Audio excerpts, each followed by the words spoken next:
इससे पहले कि मैं 2025 के धनु का राशिफल आपको बताऊं, मैं ये बताना चाहता हूं कि सारे के सारे ग्रह जो कि ट्रांजिट करेंगे 2025 में, ध्यान दीजिएगा, मंगल प्रॉपर्टी का कारक है, आपकी एनर्जी का कारक है। सोच समझकर ही जवाब देना है। ध्यान दीजिएगा, यदि आपने उपाय किए तो आपको बहुत अच्छी सफलता मिल सकती है।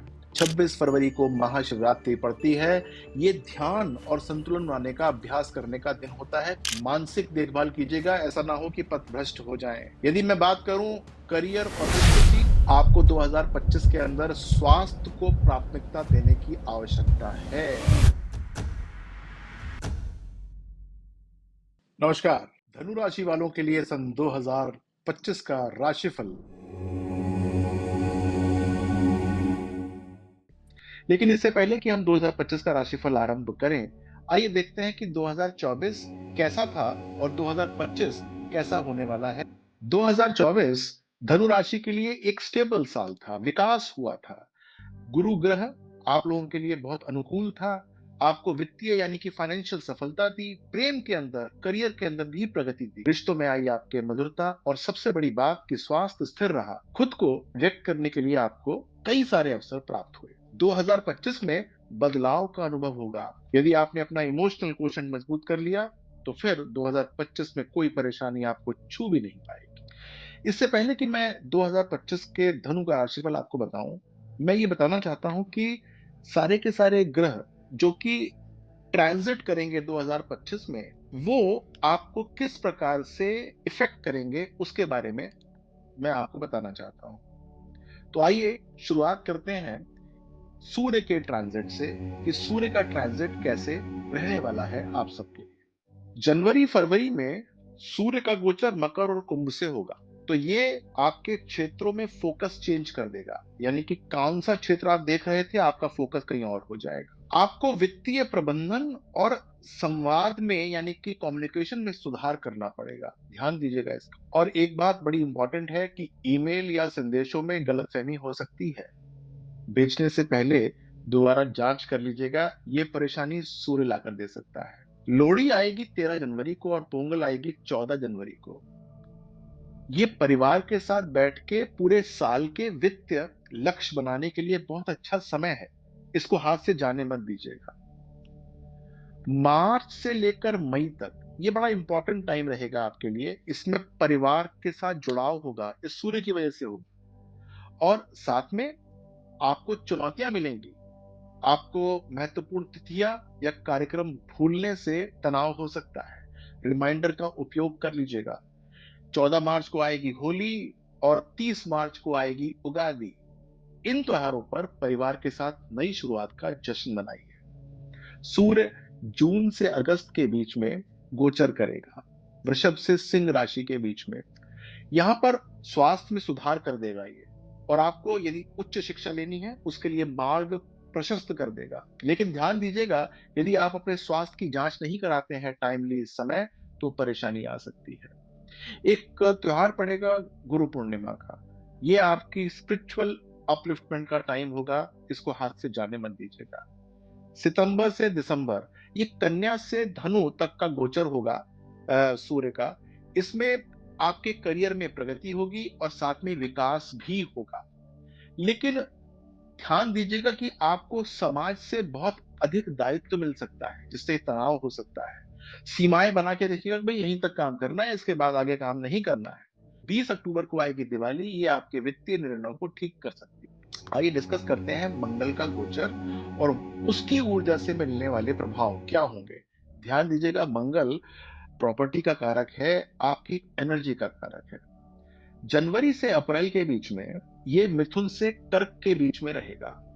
संबंधों में ये तनाव दे सकता है, और इंट्रोस्पेक्शन यानी कि अपने आप को एक बार तोलना, मोलना, ये देखना कि क्या चल रहा है, इसके लिए आपको प्रेरित कर सकता है। ठीक है। सबसे पहले सोच समझ कर ही जवाब देना है, आप बिना सोचे समझे जवाब मत दीजिएगा। 26 फरवरी को महाशिवरात्रि पड़ती है, ये ध्यान और संतुलन बनाने का अभ्यास करने का दिन होता है, कर लीजिएगा। जून और सितंबर के बीच में सिंह से तुला राशि में मंगल का गोचर होगा। ये नेटवर्किंग और बौद्धिक विकास का समय होता है मंगल के कारण। लेकिन यहाँ पर आप क्या करेंगे कि जो अंतरराष्ट्रीय सहयोग मिल सकते हैं, उसकी अनदेखी कर देंगे, यानी कि आप उसको नजरअंदाज कर देंगे, ऐसा मत कीजिएगा। 27 अगस्त को पड़ेगी गणेश चतुर्थी, यहाँ पर नए पेशेवर संबंध आपके बन सकते हैं इस डेट के आसपास। दिसंबर में धनु में होगा मंगल, ये आत्म केंद्रित या फिर आपको रिस्पॉन्सिबिलिटी देगा नेतृत्व करने की। मानसिक देखभाल कीजिएगा, ऐसा ना हो कि पथभ्रष्ट हो जाएं। ठीक है, ये बात थी मंगल की। आइए देखते हैं कि गुरु का गोचर क्या लेकर आने वाला है। गुरु जानते हैं समृद्धि का कारक होता है, तो गुरु 2025 में दीर्घकालीन स्थिरता और विकास को प्रोत्साहित करता है, यानी कि जो भी आप डिसीजन लेते हैं वो बहुत लंबे चलने वाले होते हैं और विकास की तरफ उनका काम होता है। जनवरी से मई के बीच में गुरु रहेगा वृषभ राशि में, समझ गए आप? यानी कि स्वास्थ्य में और दिनचर्या में सुधार करने के लिए आपको टाइम देगा ये। स्वास्थ्य ठीक कर लीजिएगा। अच्छा, एक चुनौती आएगी आपको कि आपकी साइबर सुरक्षा जो होती है, वो कॉम्प्रोमाइज़ हो सकती है। तो उसको साइबर सुरक्षा को आप बिल्कुल भी नज़रअंदाज मत कीजिएगा। ऐसा ना हो कि आपका सारा डेटा लीक हो जाए।